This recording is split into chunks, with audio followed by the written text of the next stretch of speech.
कुछ साल पहले विदेश में एक रिसर्च की गई, कुछ नस्ल की बिल्लियां ली गई, उनको अलग अलग कमरे में रखा गया, अलग अलग तरह के खाने खिलाए गए और चेक किया गया उनका खाना कितनी देर में हजम होता है। उनको कई तरह का नॉन वेज खिलाया गया, मिल्क प्रोडक्ट्स खिलाए गए, तो एवरेज निकला 2.5 घंटे में बिल्लियों का खाना हजम हो जाता है। मींस उनके रेक्टम यानी कि मलाशय में आकर इकट्ठा हो जाता है, पेट से निकल जाता है।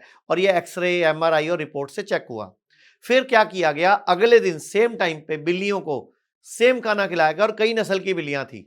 अब जब वो खाना खत्म होने वाला था, उन बिल्लियों के खाने में आधा मिनट से 1 मिनट बचा था, तो उस टाइम कमरे में कुत्तों को लेके आया गया, लेकिन कुत्तों ने बिल्ली को काटा नहीं, कुत्तों ने बिल्ली को छुआ नहीं, कुत्ते ने बिल्ली को पकड़ा नहीं। कुत्ते को गार्ड ने पकड़ रखा था, लेकिन कुत्ता भौंका, आधा मिनट 1 मिनट कुत्ते ने चक्कर लगाया और कुत्ते को लेकर चले गए। अब जो नोटिस किया गया, 8 घंटे बाद बिल्लियों का खाना हजम होना शुरू हुआ।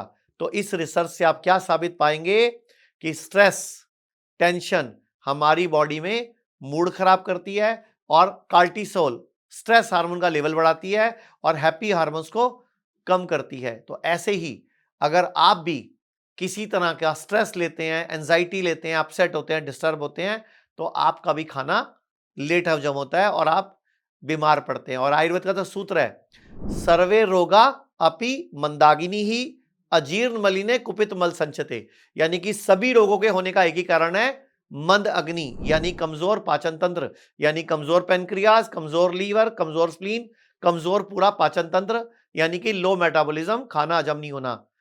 और अजीर्ण हो जाता है, इंडाइजेशन, कुपित होकर मल संचय हो जाता है, यानी कि बॉडी में जगह जगह मल इकट्ठा हो जाता है। जैसे कोई बोलता है ब्रेस्ट में गांठ है, ब्रेस्ट में कैंसर है, हम बोलते हैं ब्रेस्ट में कुपित मल संचय है। कोई बोलता है ओवरी में सिस्ट है, हम बोलते हैं पीसीओडी नहीं, ओवरी में आपके कुपित मल संचय है। कोई बोलता है मुझे प्रोस्टेट कैंसर है, हम बोलते हैं प्रोस्टेट में कुपित मल संचय। ऐसे कोई भी ब्लड डिसऑर्डर है, हम बोलते हैं रक्त में अम्लता, यानी कि टॉक्सिन, वेस्ट, खाना हजम नहीं होना, यही बीमारियों का मुख्य कारण है। इसीलिए खुश रहें, मस्त रहें, व्यस्त रहें, स्वस्थ रहें और ऐसी वीडियो को दुनिया तक पहुंचाते रहें। लोग कहते हैं आयुर्वेद गंभीर बीमारियों का इलाज नहीं कर सकता, लेकिन अगर पूरे भारत में कोई गंभीर बीमारी से परेशान है तो आयुर्वेद को ट्राई करने तो आ सकते हो ना, पंचकर्मा करा सकते हो, नुकसान तो कुछ होगा नहीं, लेकिन बॉडी हील कर गई तो जिंदगी आपकी बन जाएगी। और सभी प्रकार के हेल्थ इंश्योरेंस हमारे 120 सेंटरों पर चलते हैं।